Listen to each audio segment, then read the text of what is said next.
What's up, everybody? Welcome back to another episode of Tablesetters covering all things baseball. We're here live for episode 152, a direct reaction to all the things happening in the World Baseball Classic. You guys can follow us on IG and on X at TablesettersPod. You can also find us on YouTube at Tablesetters Baseball. Interact with us. Let us know what you think of the show. So we've been releasing these episodes as we continue, and the WBC has been electric, and that's been continuing all through this quarterfinals round. We're now down to really what is going to be an elite select amount of teams here, and we also have the single elimination to look forward to. And we're going to get right into the opening say. We're going to move into why you're here. You guys see the title of this episode with the post game of USA defeating Canada, and we'll get into that. But we have to kind of start with the story of the WBC thus far, and it's the Dominican Republic. And there are teams built to win tournaments, of course we know that, and then rarely there are teams built to make you remember them. And the DR right now at this 2026 World Baseball Classic is really that kind of team here. Friday night, Miami, they made sure everyone in attendance understood the difference. And we look at this matchup, and I think everyone predicted the Dominican Republic would be the favorite going into this.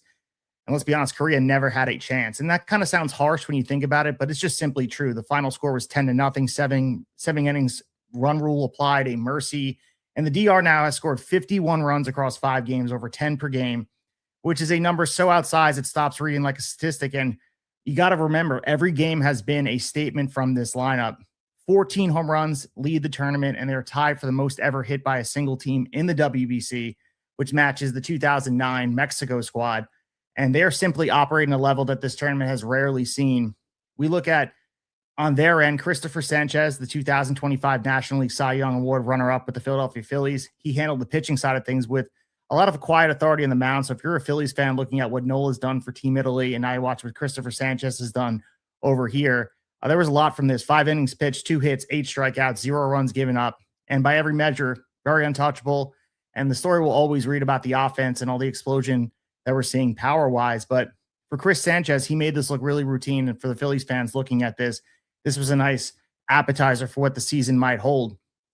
But as we discussed before, the main story everyone's looking at is really the highlights we continue to see from this lineup. And the soul of this team is not the pitching, and it's the lineup.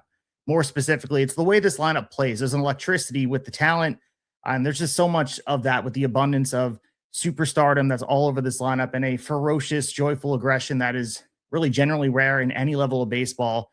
There's been a lot of discussion with maybe Julio Rodriguez making of some of this conversation of would rather win a WBC than a World Series, and that was getting a lot of criticism around X last night. But you see really the passion of this fan base filling up the ballpark, and this lineup is just operating at a different level. You can pinpoint the second inning where it just got started, where Vlad Jr. stepped in, and you look at me, removed his helmet, he gave Ryu a bow, which was really classy. And that's kind of been a story about this whole WBC right now, where you have teammates and former teammates, whether they're shaking hands or not. And we'll get into the Cal Riley stuff as well. But Vlad Jr. showing Ryu a little bit of respect here, being that they're former teammates with the Toronto Blue Jays. And I think, the respect on that stage, big stage, and nothing to prove, everything to lose by being wrong about the man across from him. Ryu walked in, Junior Caminero followed with a double, which you're looking at all the power that's being hit. This was only hit 0.61 feet off the ground. The lowest pitch turned into an extra base hit in that I can remember. And I think some of the stats were saying it's out of the 2023 World Baseball Classic was the last time we saw a double like that. And it was lower by a wide margin than anything that Caminero's had in his young career thus far in the major leagues. If you watch all his stuff, if you look at Baseball Savant and any of the advanced stats.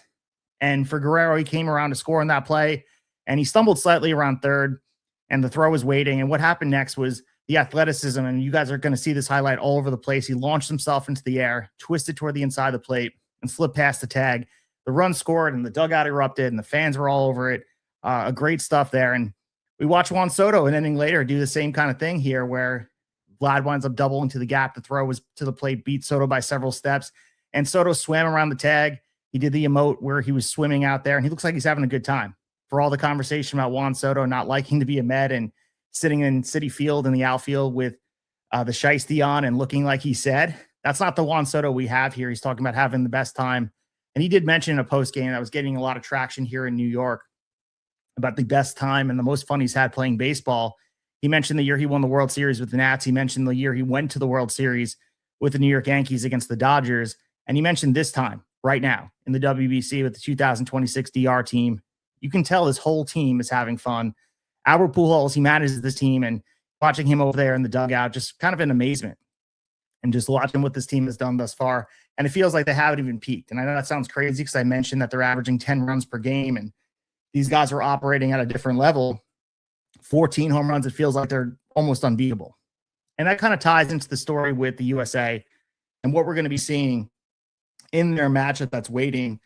And it's going to come quick. It's not like we have time to size each other up, and the USA has to kind of look at scouting reports, and they know who's standing on the other side of the field. They have a mercy rule leading in, and as I mentioned before, scoring 51 runs across 5 games. That's insane. And seeing what they're able to do here is just unreal. I mentioned Julio Rodriguez saying he'd rather win a World Baseball Classic, and Brady Farkas on his Refuse to Lose pod about the Seattle Mariners, great stuff. Follow him on X and check out the show, is going to be addressing this. And I know it's a lot of Seattle Mariners fans have a lot of things to discuss here with the Randy Arozarena stuff, then Cal Riley, and now Josh Naylor. There's a lot coming out of Seattle Mariners land, and Julio Rodriguez maybe ruffled some feathers, but look at it in a positive way. Be optimistic about this, what the WBC means for baseball. If this means that much to him, it just speaks to international baseball and the footprint it's creating. And the offense just continued. Austin Wells, again, he was popping me in the post game where he said he feels more Dominican than ever. He ended this game on a mercy rule. And I mentioned this when you have Mexico had beaten Brazil a couple days ago, where with these mercy rules, and again, I wouldn't wish it in the MLB format, but it does create moments where you have a team that's outmatched, gives you a reason to watch, because knowing that the mercy rule exists, you can actually have a walk-off in that capacity. And we watch Austin Wells ending it with a 3-run home run. The run rule was triggered there. Game over. It was the 5th run rule ending homer in WBC history, and Dominican Republic's second of this tournament. Juan Soto, if you remember, hit the first against the Netherlands in pool play. And we watched them close out opponents with home runs twice in a single classic, and that's never been done before. So this Dominican Republic team going out there and doing things that is just unheard of, and it feels like it's going to be continuing, but they have a collision course with the United States waiting for them. For Korea, as we close the book on their WBC run, as I said before, we predicted that the DR would be the favorites in this. They reached the quarterfinals for the first time since finishing as the runner-up back in 2009. And for them, it's a real accomplishment. We talk about looking at some of these programs, and we'll talk about that with Canada for sure, making it to this level. It's worth acknowledging what they accomplished. And they were beaten by someone exceptional. And you have to kind of look across the field and tip your hat that Dominican Republic was just a better team. So for Korea, I know it probably hurts to be mercy ruled in a game like this, but at the same time, for Korean baseball, they're in a good spot. As I said before, reaching the quarterfinals for the first time in almost 20 years. It's a good spot to be. For the DR, as I mentioned before, facing the U.S., and whoever emerges from that game will arrive battle tested. There's no doubt about it. And I don't think it really will matter much. I think looking at the DR, it's hard for me to think that the team we saw throughout pool play and eventually this quarterfinals matchup, that they're eventually going to be, Team USA is going to rise to the moment, but we shall see. We'll talk a little bit about that in a second. But before we move to the USA game with Canada, let's talk about the other side of the bracket, because as we're recording, it's Friday night. It is Friday the 13th, 11:30 p.m. We're waiting, and if you guys are listening on Saturday morning, there are 2 great games waiting for you. And we'll start with the one that's later in the night, Lone Depot Park. We mentioned Miami's another host site. We were in Houston tonight for the United States game. Japan's going to be taking on Venezuela. And I got to say, I mean, this is a marquee matchup of the remaining quarterfinals. Everyone's going to pinpoint Shohei Ohtani versus Ronald Acuna Jr., but I think for star power on paper, as far as you can look at the DR, I mentioned like you wanted to see them go out there, but as far as team versus team in the quarterfinals, I think this is the most evenly matched teams, despite Japan being the defending champions. Japan comes in 4-0, perfect in pool play when they played in Tokyo. They haven't lost a World Baseball Classic game since a 2-1 semifinal defeat to the U.S. back in 2017. Yes, that date is correct. Almost 10 years ago to this day, they haven't lost a game.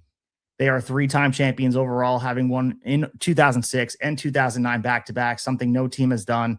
And going back now would be historic. And Shohei Ohtani, as we know, he's been an absolute superstar. He's been a revelation every single year. Every time you think he can't go further than he is as far as superstardom, he does it. 2 home runs, 6 RBIs. And you can look at Masataka Yoshida as well. He matched him exactly. 2 home runs, 6 RBIs himself. And when you look at that from Japan's side of things, when their second option is producing at the same rate as their best player, and the best player arguably on the planet. That's definitely a problem for everyone else in this tournament.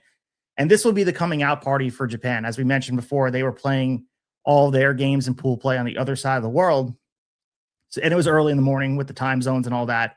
So people weren't really paying attention. You probably caught the highlights. You've seen Japan, of course, Shohei Ohtani hitting home runs.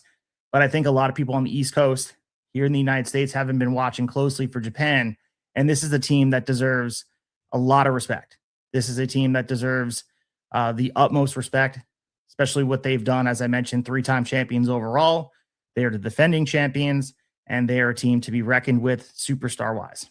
And on the mound, we got Yamamoto starting. We know what he's done in the World Series. We covered extensively here on Tablesetters. He's making his second appearance of this classic after throwing 2 2/3 scoreless innings against Chinese Taipei.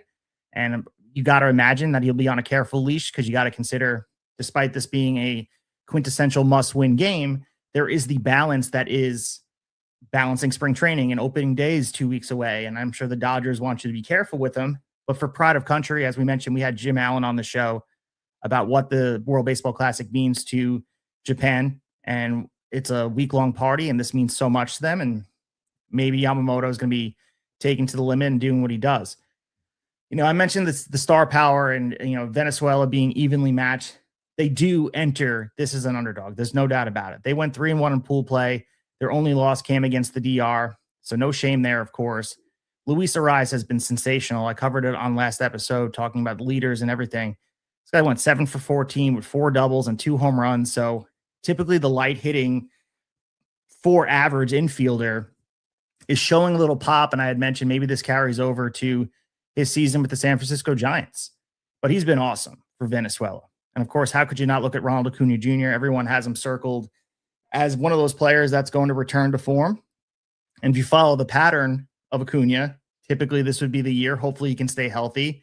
For Venezuela, he scored 8 runs, which is the most of any player in this entire tournament. And for them, Ranger Suarez is going to get the ball. And by all reports, Phillies media, or I should say Red Sox media, is talking about him being limited somewhere between 60 to 65 pitches by manager Omar Lopez. So I think right now, again, on both sides, it's going to be up to the offense to do their thing. We've seen the same thing kind of play out throughout the rest of this tournament. And I was thinking about that with, of course, the U.S. and seeing what they've done, watching them closely. I wonder how different it would be if you were able to go out there and have your starters go the distance without the pitch limits and having to manage the expectations of the major league clubs.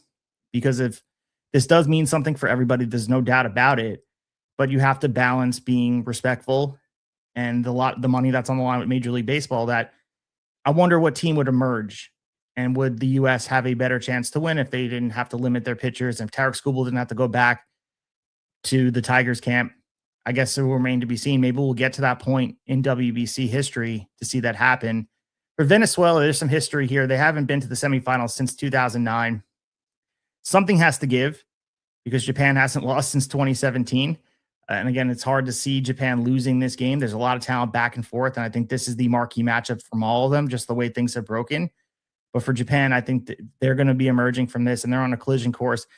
And if we're looking, partial to the United States, I want them to win. I think it'd be awesome for United States baseball. But if you're looking at just pound for pound, and I'm a wrestling fan, like WrestleMania main event is Japan versus the DR. That feels like that is going to be just must-see TV with that lineup against that pitching and Shohei Ohtani being in that limelight. And again, you're watching Shohei Ohtani versus Vlad Jr. on both sides of the field, a rematch from this past October, and all the marbles on the line. The other game that's happening is earlier in the day on Saturday afternoon, 3 p.m. That's in Houston as well. And it's Italy versus Puerto Rico. And Italy's been in the limelight. We went post-game talking about how Italy grabbed the United States WBC run out of the fire and pulled them out and saved them. And Vinny Pasquantino was saying that, and all the espresso shots. And they've been a great story during this. Italy, of course, went 4-0 in pool play. They won the pool outright for the first time in WBC history. Beat Brazil, Great Britain, which both those teams didn't fare as well. Brazil was a beaten team, didn't get one win. Great Britain got one win.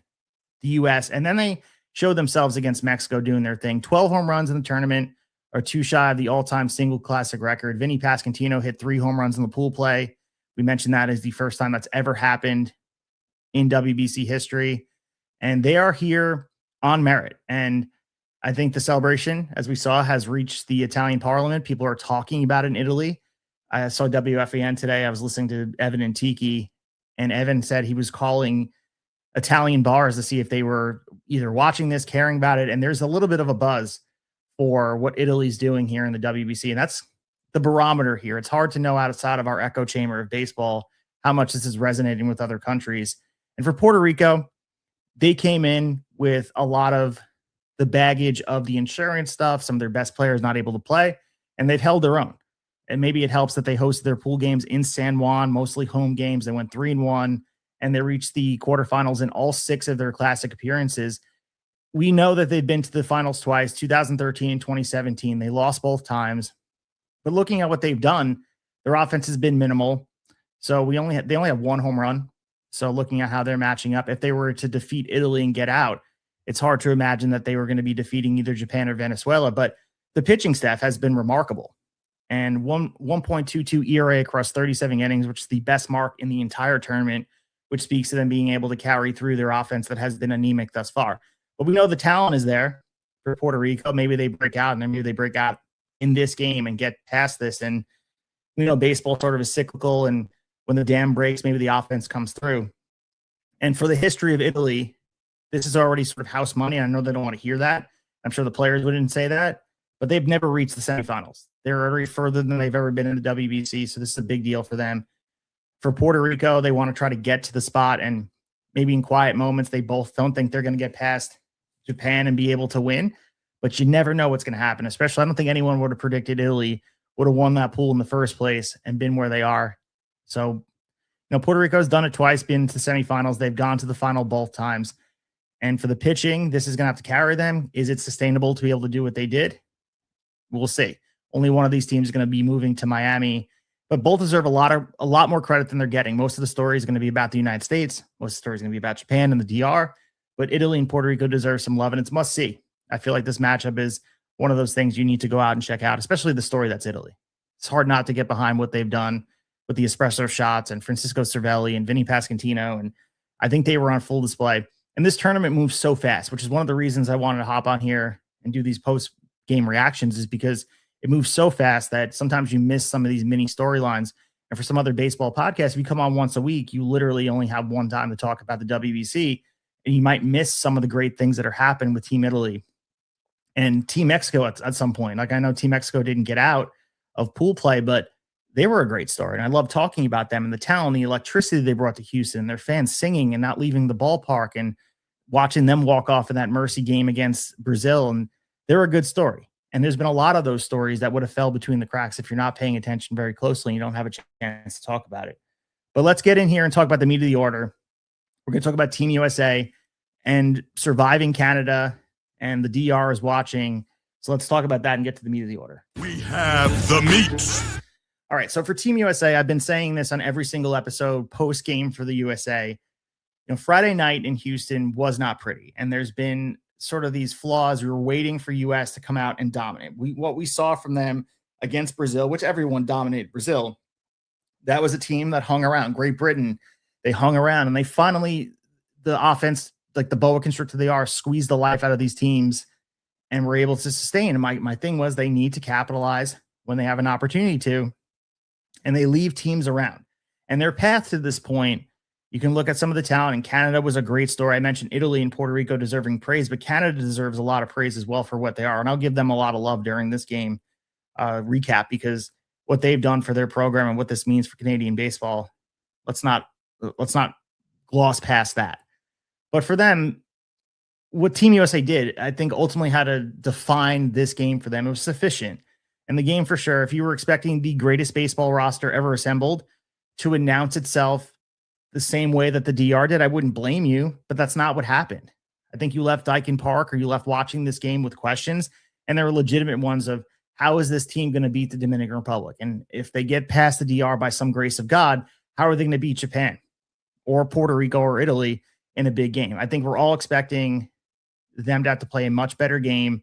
And a lot of these stories comes from the baggage we saw from the American team, and they got lucky. I mentioned Vinny Pasquantino and Team Italy saving their asses, but there was a lot coming in with a peculiar kind of baggage for Mark DeRosa and the media blunder and those things.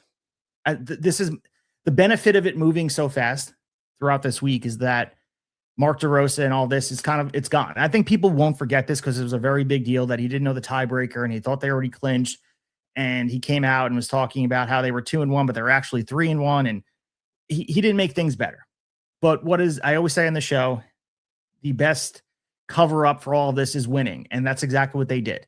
They came out and won, and that's exactly what they did. Now they move on, and the story will be different if they continue to win. But the roster that showed up Friday, whether it be Bryce Harper, Alex Bregman, Cal Riley, coming out, they all sat against Italy, which is one of the other indicative barometers of maybe they didn't know that this game meant anything. So they were giving guys rest.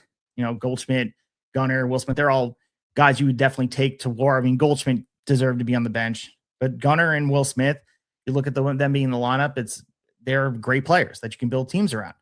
So this is one of those stories for the United States. They're able to have a second chance, and it can go one of two ways. They can carry this baggage through, and it almost happened tonight where it kind of falls them, and it winds up kind of being the major story of a team that underachieved. Or they use the adversity that was created for a team that, as I mentioned before, maybe the greatest baseball roster ever assembled, the dream team, if you will, and they're able to overcome, use this adversity, and be better for it.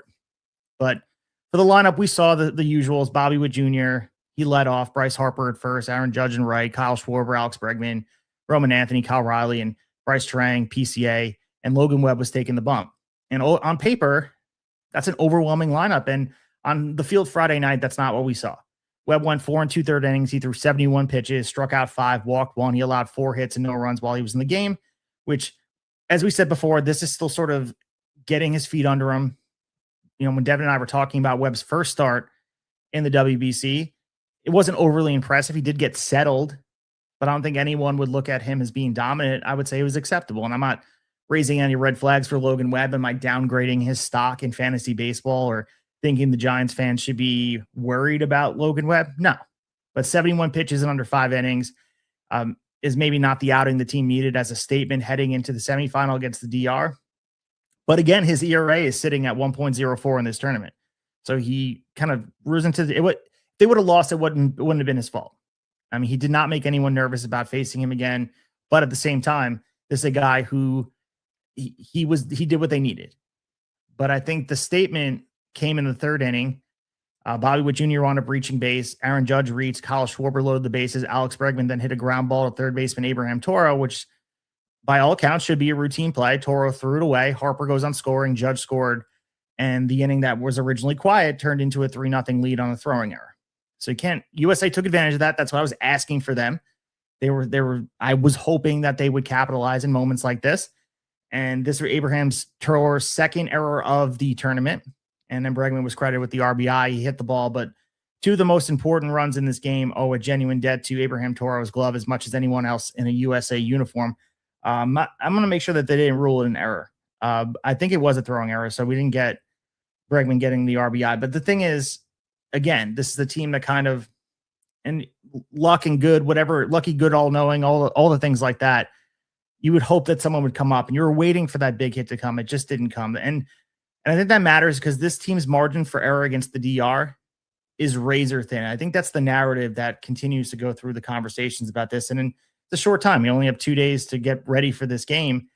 And I think USA and USA fans have to be honest with themselves, because watching with the DR and what they're able to do on both sides, how could you not expect this game to get out of control? I just feel like watching Dominican Republic firing on all cylinders, and it is baseball. I want to caveat that. And let's remember Paul Skeens is on the hill. And how much you're going to get from him. And if he was able to go the full game with no pitch limit, I think all favors would be in the U.S. because you're just as good as your starting pitcher on that day. But going back to this game, the Americans went up 4-0 in the 6th when Bryce Trang singled to center. Roman Anthony came in to score. And then PCA lined a single to center, scoring Raleigh to make it 5-0. And felt like we had the breathing room. It was going to be a laugh for getting through. But as they continue to say on the broadcast, nothing this week was easy because it didn't stay that way. But before we kind of talk about the comeback from Canada, I want to put some emphasis on PCA, because talking about Pete Crow Armstrong and what he's been able to do in this tournament, And what we saw him do in the beginning of the season last year for the Cubs and just becoming a superstar in front of our eyes, I think it continues here. 13 at bats in this tournament, 2 hits on Friday, finishing 2 for 3, 6 RBI total, a 385 batting average. His OPS is 1.390. And he was chosen over Byron Buxton to start in center. And he has been the best position player on this roster. And maybe you can have a conversation, but I don't know if that gap is debatable right now because he's been phenomenal. And if I'm a Cubs fan, I'm very much looking forward to PCA getting the season started. He's been every bit as advertised. He's been electric. And one of the great stars in baseball that's emerging here. For Bryce Terang, too, he's been a lot of a topic of conversation for fantasy baseball owners. Everyone's looking at Bryce Terang and look at everyone's rankings for second baseman. Bryce Terang this is sort of a showcase for him, for maybe the casual fan. I know a lot of people don't watch a lot of NL Central games, but if you are just getting to know Bryce Terang, he is a hell of a player. He went 2 for 3 on Friday. He's hitting 467 in the WBC. His OPS sits at 1.200. And maybe if you look at this roster, they're not the biggest names. They're not the guys on magazine covers. Maybe PCA is, but if you look at the rest of the guys on this team, I named them by name who's in the starting lineup, but they are the ones who have carried Team USA's offense throughout this tournament. And that's not an indictment. It's baseball. As I said, it's a week old, and at any point, you have some replacement level players that could just go off for a week. It's simply what the numbers say, though. And the numbers really don't care about the reputations. These guys are going out there. And as far as how it affects their stock going into the season, it's going to be interesting to watch if they can carry the momentum. For Bryce Harper, he went 0 for 4. He scored once. He struck out swinging to end the top of the ninth with 2 on and 2 out after Terang had walked. And he thought maybe USA could put this out of reach. And PCA grounded into a double play. Judge went 1 for 3 with a double and a walk. Schwarber is hitting 350 in this tournament as well. So fresh off his re-signing with the Philadelphia Phillies, we'll see if Schwarber can carry that in for another season and running that back for maybe a chance to win a World Series in Philly. Get an RBI ground out in the first, as we mentioned before. He finished 1 for 4. Kyle Riley is going to be a conversation that we're going to get to in a little bit. I alluded to it before with the Seattle Mariners being at the center of a lot of controversy. He went hitless. He walked once, scored a run, and added a pass ball. So the stars were definitely present. Maybe they weren't luminous as you'd want them to be, but they were present.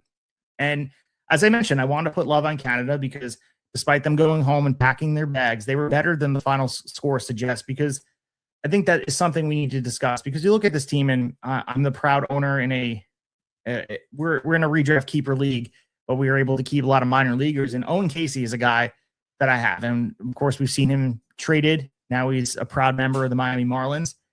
What he was able to do in here, and I mentioned Bryce Terang, mentioned PCA, but Owen Casey comes out smelling like a rose after this WBC as well. He's hitting 412 in this tournament. He scored in the 6th to start something tangible that was kind of the igniter. And I think the Marlins, his pathway to playing seems to be there. He's going to be starting in the outfield for them. Watching what Owen Casey was able to do, he felt like he was a little bit of this table setter, pun intended here on Tablesetters, the show. So I was excited to watch what Owen Casey did. Tyler Black singled him home, making it 5-1. Okay, they're opening up a little bit. And then we get the Naylor kids over here. Bo Naylor stepped in against Justin Spire. And Justin Spire, not a good WBC for him. His ERA now sits at 7.71 in this whole tournament. And Bo Naylor went up there and hit a missile that was clocked out at 104.2 miles per hour, 404 feet into right center. Baseball Savant had it at a 31-degree launch angle. 2 runs, all of a sudden it was 5-3, and there was a little bit of panic. You're sitting at home and hoping the U.S. can hold on to this. And at one point, everyone that was feeling comfortable no longer felt that way. And this is a winner-go-home quarterfinal, as we know. And all of a sudden, the crowd at Dyken Park, who was predominantly U.S. fans, they were loud for U.S. And anytime Canada, it felt like Canada there were supporters. They kept showing Canadian fans out there, but the U.S. fans were loud in Houston. The 7th innings where nearly all came apart. So watch this playing out here. Otto Lopez singled to lead off. Edward Julian walked, and then runners on first and second, nobody out. The tying run at the plate. Canada was 3 outs from really the greatest result in their country's WBC history. And for them to be here in this spot, I mentioned with Italy being house money. For Canada, again, they wouldn't admit that. But Josh Naylor in a big spot, if he would have got a big hit here, this would be a completely different game. He wants the popping out to Alex Bregman. Tyler O'Neill came up with another chance to keep it going. He struck out swinging. And then Owen Casey, as we said before, the best hitter on this Canadian roster right now, hitting 412. He struck out ended. So they win what we saw. That was a close loss and an upset for the ages, because there's no doubt about it. If Canada would have won this game, would have been an upset. And they've been, I mean, we talk about these subplot stories that are happening. Team Canada was one of them as well. And watching what they were able to do, getting through and qualifying and being where they are, you got to put some love on it as well. And there's a lot of good things to walk away from Canadian baseball. And from that, David Bednar comes in, 26 pitches, 2 strikeouts, nothing allowed. He made people sweat a little bit. I was texting our group chat just about, I miss Mariano Rivera when he used to make it look so easy. David Bednar, like, there's nothing to complain about because this is what he does. He gets out of things. And there were moments where it looked shaky for a second. And, you know, I think for them, the bullpen wise, they did their job. So they held the lead. They stayed where they were. For Spire, Spire is the one that gave up the 2-run bomb. Different story. But as far as Bednar, and then eventually getting to Mason Miller and Garrett Whitlock being in there as well, this is a team that needed to hold the lead, and it's exactly what they did. So for them, I mean, Mason Miller, got to talk about him. Electric. They were saying that he hasn't given up a run. I mean, and how many months? And he walked out for the 9th. And I want to talk about aura. And I understand that the Padres gave up a lot for him, but this guy has aura walking out there. And, in Major League, where you had Wild Thing coming out, Rick Vaughn come and pitching on the mound, like Mason Miller is the closest thing to that, but with the accuracy, he just has just this presence about him that feels different. And he comes out, and Canada sent up pitch hitter Jarrett Young for Denzel Clark, who had gone 0 for 3 with a strikeout, trying to manufacture just something. You look at Mason Miller on the other side of it, especially, he doesn't give up runs. Sometimes doesn't give up hits.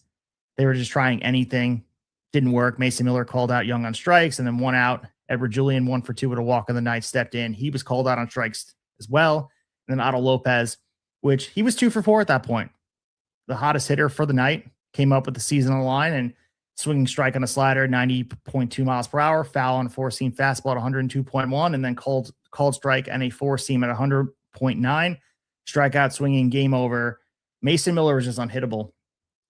And again, 3 up, 3 down, and Canada goes home. U.S. moves on, and every bit is the closers you're looking for.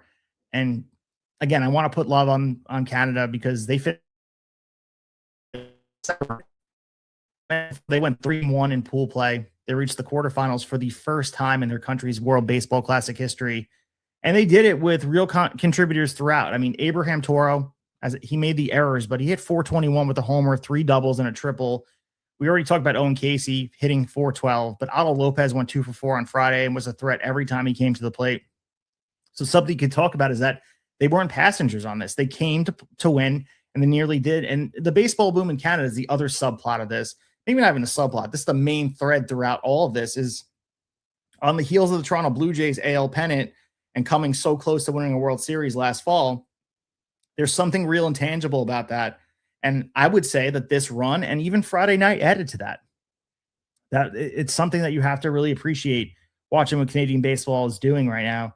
Whether you're a fan of the Blue Jays or Team Canada or not, or whoever you root for, there's a lot to be said about what they were able to do throughout this. And I again, watching what the U.S. did, I didn't walk away overly impressed. I was more impressed with Canada, but U.S. held on.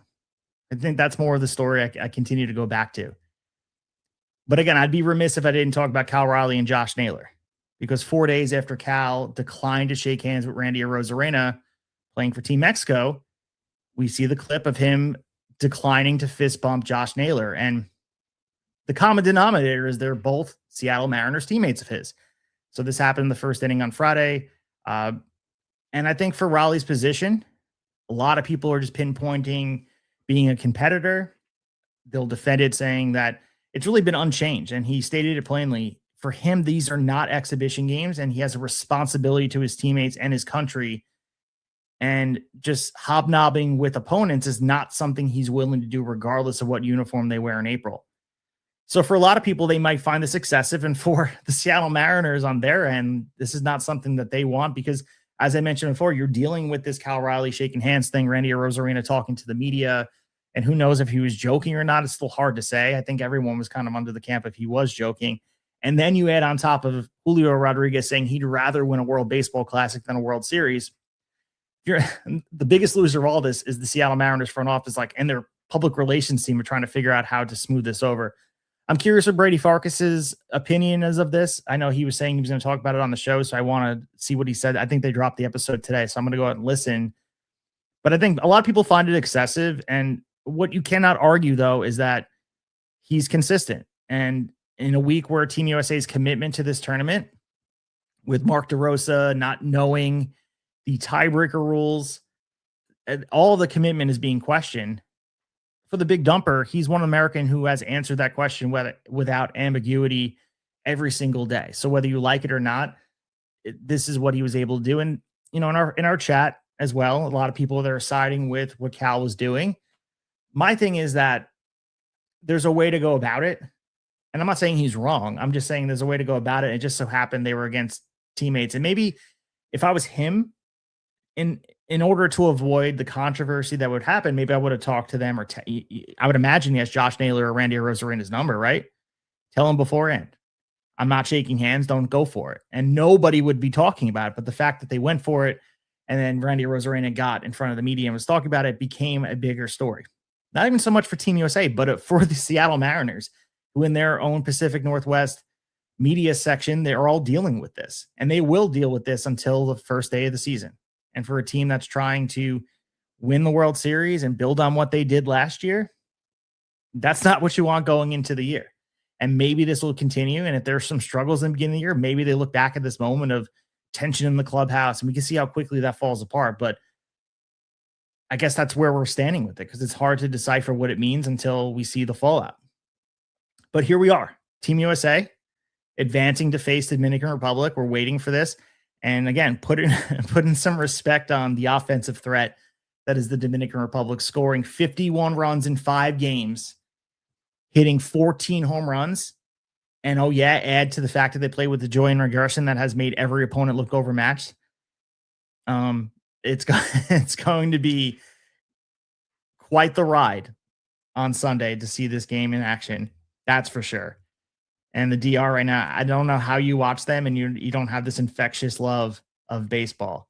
So right now we have Paul Skeens on one side of the field, Luis Severino taking the bump for the DR. And this is going to be must-see TV. Sunday, March 15th, United States versus the Dominican Republic.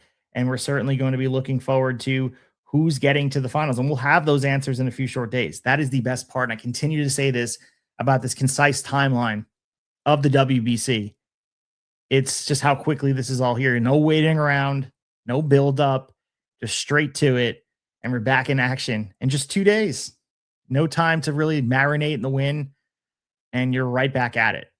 And the Americans, as we know, all the stuff with the tiebreaker rules and stuff with roster management and the things that all kind of are there can be washed away. If you get a win against the Dominican Republic, and I know a lot of people look at this lineup, the United States lineup, that is, as I said, as this dream team, the greatest roster ever assembled, and assume that they're the best team in here. But if you're just watching the game and watching what the Dominican Republic has done and dismantling opponents, quality opponents at that, it's hard to have the U.S. going as a favorite.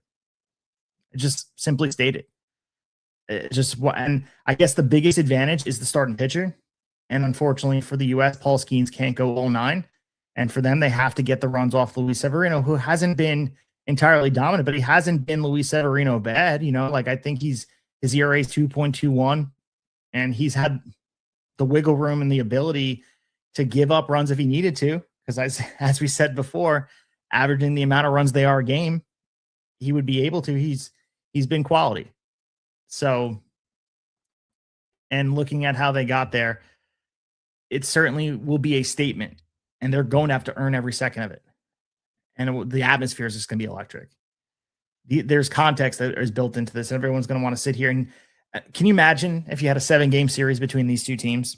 And I know a lot of fans of their local team, it'd be hard to even do something like that. But just the quality of baseball on both sides of the field and getting them playing to the maximum capacity.